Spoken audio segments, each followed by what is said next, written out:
Alright, so before now, I didn't really have an opinion on twitching jigs because I had no need to try it. So I'll start off by saying there is no such thing as twitching jigs.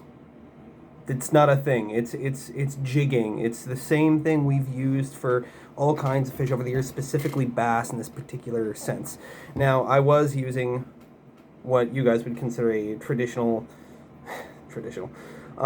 twitching jig with a lead head. This is a ½ ounce with a bunch of maribou and flashy stuff attached to it. They worked really well, I'm not gonna lie. They did just fine. However, I have some critiques, we'll say. This method being used for salmon is new to me. However, I ironically was already doing this for decades before now for bass. And I know you've probably heard that comparison before. It's bass fishing for salmon, and some people have toted that on YouTube, and that's fine. I get the similarities, but they make it seem like there's something special, and there's not. All you have to do is jig up and follow your line down. They don't do that. I don't know why they don't do that. Like, it'll be in free fall, it'll be falling with virtually no tension, but following your line down instead of letting slack, that's when you feel that hit. And a fraction of a second is going to make the biggest difference between hookups and losses. Now, that said, another self-proclaimed twitching jigger that I believe him, he says he's very proficient at it, he's been proficient for years, and at the end of the day, when we were fishing together, he said, you know, normally I'm the one that is getting most of the fish, and I'm just baffled, because I had gotten 6 that day, being brand new to this, technically. He got 1. That's it. Now, there's nothing wrong with that, but it does go to show, does go to show that there is at least something to what I'm saying. Following that line down is critical. You will feel it. It'll feel just like when a bass picks up your lure. If you don't know what that feels like, I highly recommend this spring, go out, try to fish for some bass with jig and pigs and things like booyah jigs and such. These are one of my favorites. They got rattles built into it. They're relatively cheap. Now, on to the next point. I have a problem with the design of the jig because weeds are not an issue typically for fishing in rivers like this. This is one of those 1 ounce tail out twitchers that a certain group likes to advocate. I think it's fishing addicts or something. Now, my main problem with it is this is a cheap jig. This is really cheap. It costs you $5 though. I think 6 at Sportsman's Warehouse. I think this is where I only bought 2 of them because I was experimenting. No big deal. Now, that eye does not need to be there. It should be here. This eye is getting in the way of more hookups, even though this is a gigantic hook. So it stands to reason that when you hook up going straight back, that's how much you get. That bite gap ratio. And I've gotten plenty of fish on these. I've also lost a few too. Now, this is a Strike King Pro Model Jig ½ ounce. I switched. I cut off the weed guard. See how that eye is facing a lot more forward? I get a much better bite gap, and it's a smaller hook. I always prefer smaller hooks because they penetrate so much better, especially with these bony mouths we're dealing with as they mature. So, and maybe one of the better parts, in my opinion, is that this is just a normal bass jig. You can change out the skirts. You don't need to be good at tying. You don't need to spend a ton of money.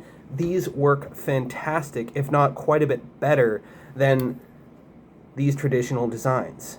And that is one of the bigger flaws that I can see. Also, the material, I don't like it.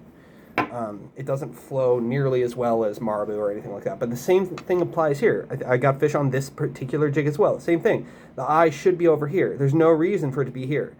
There is some reason when you're fishing in thick weeds, but when you're fishing a rock bottom, even mud, that's not necessary. It gets in the way of getting a super deep hook set. So, this jig, ½ ounce, I got like 3 or 4 fish on this particular one. They have all different colors and sizes. $2. $3 if I'm really wrong. I think it's $2.50. This is $5 for what I don't want to throw. They have these in 1 ouncers as well. They have all different sizes of these other pitching jigs and different varieties out there. Now, what I would caution anyone against is, well, not against necessarily, Booyah jig it's a good jig for bass, but you see the same thing is happening here. They get this eye way too close to the gap. You don't get as much of a bite gap. That's just a fact. Now, there's also other things that I was doing too, including treating it just like bass. I feel so stupid for, I feel so dumb using bass tactics for salmon, but whatever. This is just a curly tail worm. Some deep red and purple in there. And you can use basically any size. And now you can give it action and such. You can even take off part of the tail and it will move. Very easy. Interchangeable jigs, interchangeable skirts, a better bite gap design. It's just better. And I'm sure lots of people are going to disagree with me. Oh, you just started. I'm like, well, yeah, I also started like I think about 30 years ago. I just didn't know it. So these traditional sizes and weed guards and designs of hooks are great for bass and lakes because you need to get through those weeds. Not necessary for salmon. End of story. Now, that said, that's the one thing overall I would stress about this technique. Follow your line down. Always follow it down. Don't do that slack. If there's a belly in your line, you're not going to feel anything. And that's where all those hits come from. Now, finally, my final point to explain this in plain English. These fish are, most of them, not chasing it. No matter where I went, even many of the videos I've seen online, they're not really chasing it. They never go more than a foot or two out of the way. It's a reaction strike. They're reacting to something falling. It's an involuntary response because they've been doing that their whole lives. Bass do the same thing when you're pitching under cover. It's falling right in front of their face. You know where they're going to be. You can get in their vicinity for a reaction strike. Now, bass are a little bit different that you don't have to get a reaction strike and you can still get them hit. But these salmon, that's all it is. It's a reaction. So, in a way, some ways, color almost doesn't matter. Almost. You'll get fish eventually. I would say it does, but it's more minor compared to the presentation and retrieval that you need to focus on. Now, there's plenty of videos out there that will explain everything else you want to know for how do you retrieve, what are the currents, things like that. But those three main points. One, this is not necessary at all. I consider this, I'll probably have this forever because I'll never use it. These I will keep and use, but only because I already bought them.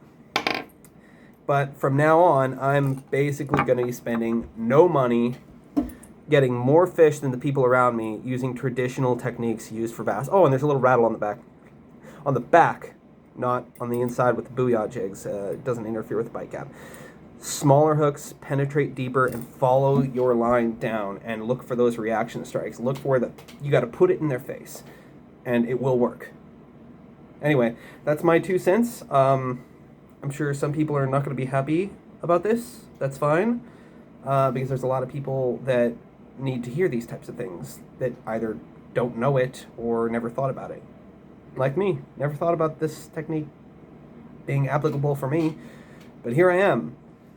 And I already had a ton of freaking gear I didn't know was effective. So yeah. Oh, and little curly tails and such. That's a really good one. Add a little bit of action to the jigs. I'm going to start doing that more.